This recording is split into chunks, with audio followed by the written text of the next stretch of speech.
Bonjour. Dans un monde de plus en plus fracturé, une question se pose.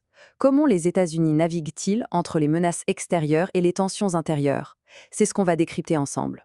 Aujourd'hui, on se penche donc sur les forces qui sont en train de redessiner la carte du pouvoir américain, que ce soit sur la scène internationale ou sur leur propre sol.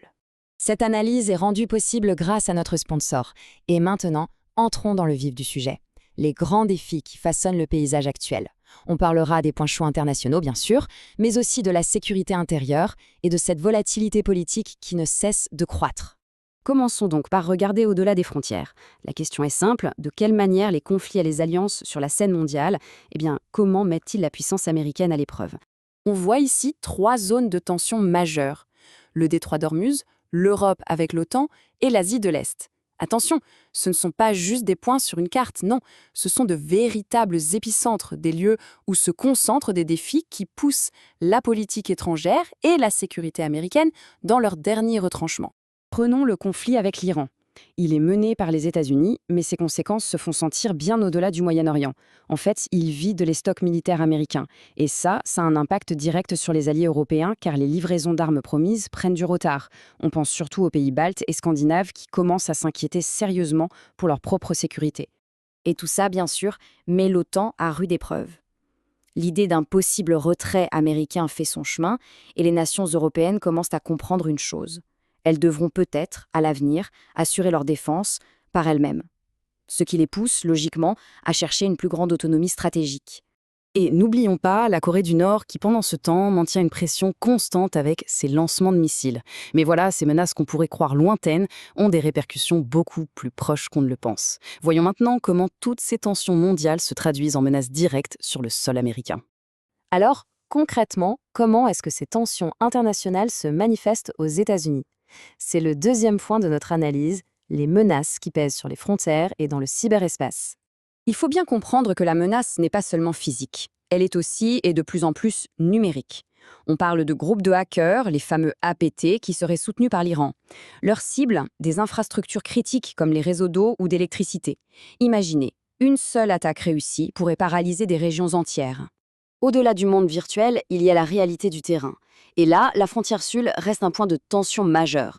La carte ici met bien en évidence les zones les plus sensibles, des points de passage où se concentrent d'immenses défis, à la fois humains et sécuritaires. Et il faut voir que chaque secteur a vraiment sa propre dynamique. Si on prend Del Rio par exemple, on assiste à des traversées massives. À Yuma, c'est différent. On a affaire à des réseaux de contrebande humaine très organisés. Ce que ça nous dit, c'est que le défi pour les autorités est structuré.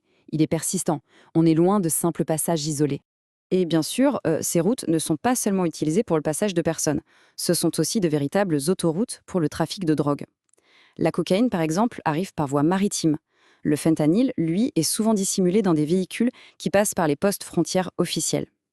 Évidemment, toute la gestion de cette crise à la frontière vient nourrir un climat politique qui est déjà extrêmement tendu à l'intérieur du pays.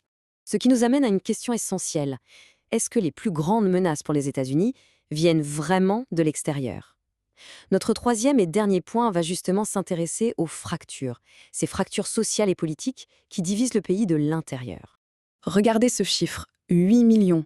C'est le nombre estimé de participants aux manifestations No Kings.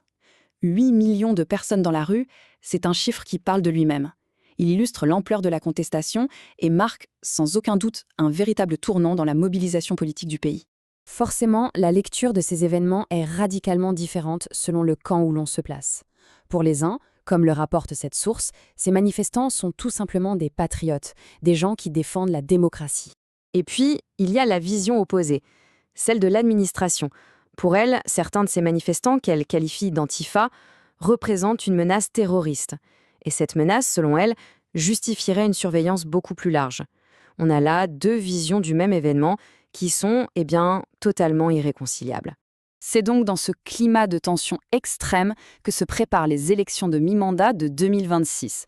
Et plusieurs mesures sont actuellement débattues, comme le projet de loi Save America Act ou encore la suppression du vote par correspondance. Forcément, pour leurs opposants, il s'agit ni plus ni moins que d'une tentative de remettre en cause le processus démocratique. Alors, que peut-on conclure de tout ça? Essayons de prendre un peu de hauteur pour voir ce que l'avenir pourrait nous réserver et surtout ce qu'il faudra surveiller. Cette citation, issue d'un rapport du renseignement, résume en fait parfaitement la situation. Le vrai danger, ce n'est pas une menace unique, imminente, comme une bombe sur le point d'exploser. Non, c'est bien plus complexe. C'est un ensemble de menaces persistantes, un feu qui couvre en plusieurs endroits à la fois, avec des problèmes qui sont tous liés et qui s'alimentent les uns les autres. Dans ce contexte, la question est donc la suivante. Sur quoi faut-il porter son attention dans les mois qui viennent? Il y aura principalement 3 points à surveiller de très près. Premièrement, bien sûr, les élections de mi-mandat. Leur résultat donnera le ton politique pour la suite. Deuxièmement, l'enquête du FBI sur l'agression de la journaliste Savannah Hernandez, un indicateur des tensions politiques. Et enfin, le vote du budget de la défense qui définira la posture militaire américaine pour les années à venir. Voilà qui conclut ce rapide tour d'horizon.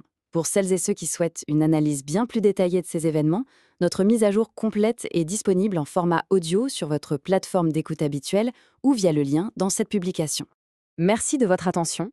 Pour obtenir des nouvelles à la demande, grâce à l'intelligence artificielle, n'hésitez pas à vous abonner à Stylo News sur stylonews.com.